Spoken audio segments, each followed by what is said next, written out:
Voilà l'original. Donc on est parti à partir de ça, donc du livre d'or de la commune d'Élancourt, où on voit bien apparaître Durand Marcel Gustave, donc sa date de naissance, son régiment et sa date de décès. Marcel Durand est un de ces héros oubliés par l'histoire, pourtant mort pour la France durant la Grande Guerre. Son nom n'a jamais figuré sur le monument aux morts de la commune d'Élancourt. Une erreur corrigée presque 100 ans plus tard par Doris Busset, membre de l'association Racine.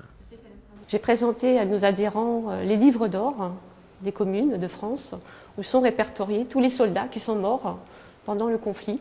Donc c'est ainsi que nous avons retrouvé un certain Durand, qui est inscrit sur le livre d'or de la commune d'Élancourt et qui n'apparaît pas sur le monument aux morts.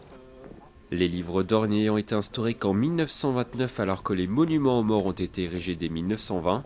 Un problème donc assez fréquent. Chaque année en France, ce sont plusieurs poilus qui ressortent de l'oubli. Je pense que c'est important de pouvoir les honorer chacun. On en avait 10 avant, on en a 11 maintenant. Peut-être on en trouvera d'autres, on ne sait pas, puisqu'on va continuer à creuser. C'est un moment solennel, d'hommage et de gratitude à l'égard de cet homme qui, sur le champ de bataille, a fait don de sa vie à la France.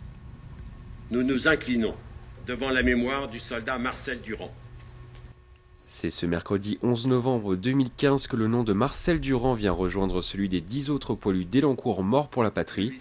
Arrivé en 1911 dans la commune, Marcel Durand était âgé de seulement 20 ans lorsque la guerre a commencé.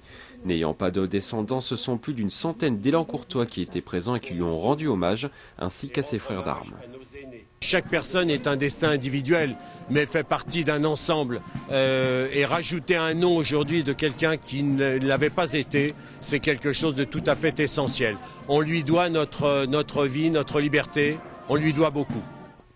Une journée placée sous le signe du rassemblement, peu importe la génération, une seule chose compte aujourd'hui, le souvenir.